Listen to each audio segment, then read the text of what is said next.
Well, all I can say is if you haven't been noticing how far off track our world and our way of life has been going for years, then you have not been paying attention. Our modern life is so busy and is so dominated by doing.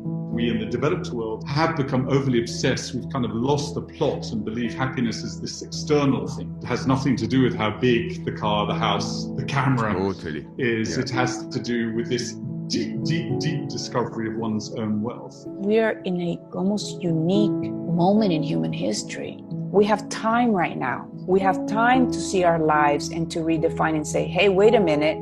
Do I want to be running around like I was running around before? Do I want to be a person who's not present to my life? We are faced with an awakening opportunity to recognize the fragility and the transient nature of everything. Like the flower that I just planted is not going to live forever. In these short years you get on this planet as you walk around as you, what do you want to accomplish? You are alive.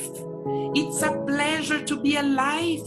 So now we have a big trouble. So you have to work together to change this situation. What can we do in this situation? What the future might look like, what the economy is going to be, that is an unknown. But what we can look at in terms of cultivating for ourselves, so giving ourselves certainty in how we're going to show up and focus on the things that we can influence. Right now, I think the next best step for most of us is figuring out what self-care looks like in order that we can show up. What do you do in your first half hour or hour of your day? Are you rolling over and checking the headlines from your phone? Or are you meditating, going on a walk, spending time with your children around the breakfast table? We can still focus on what's happening and what's broken in our world, but we just do it with a different kind of mindset that allows us to then create the reality that we are after. Let's also, not only, but also focus on the things that are working in life. What is going well in the world, not just the problems in the world. And interestingly, when we also, not only, but also focus on what is working, we get more of it. And we're in a better position to deal with what is not working. There are a lot of signs that we are becoming slowly more awakened to our nature.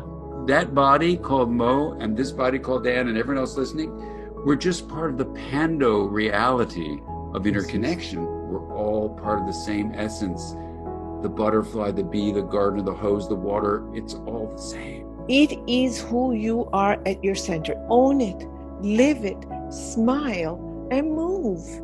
Don't get caught in events because events come and go. You're bigger than that. You're the water in the river, not the stone and the log and the pebble in the river.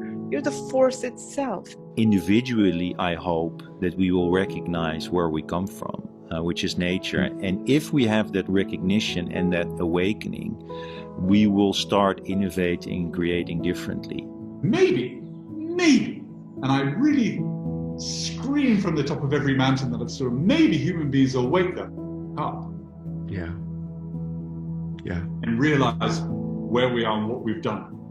Yeah. Every single young person now, their task in life, whoever they are, whatever they do, whether they become the next astronaut or they spend their life collecting rubbish from the street, it has to be with the purpose of loving what we already have, consolidating what we already have, cherishing this planet that was around here a long time before us and many other species, and will be around here a long time after we're gone. And the weird thing is, when one goes on that journey and reinvests in a reciprocal kind of way, a love back to what there already is, it is one of the most richest experiences you can ever have and ways of being.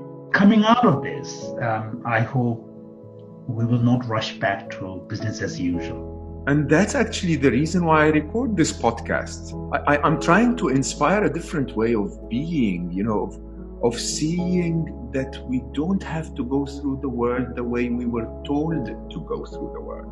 A way of relating to ourselves, to the world around us differently. Join me every Monday and Thursday as we continue the conversations with some of my wisest friends.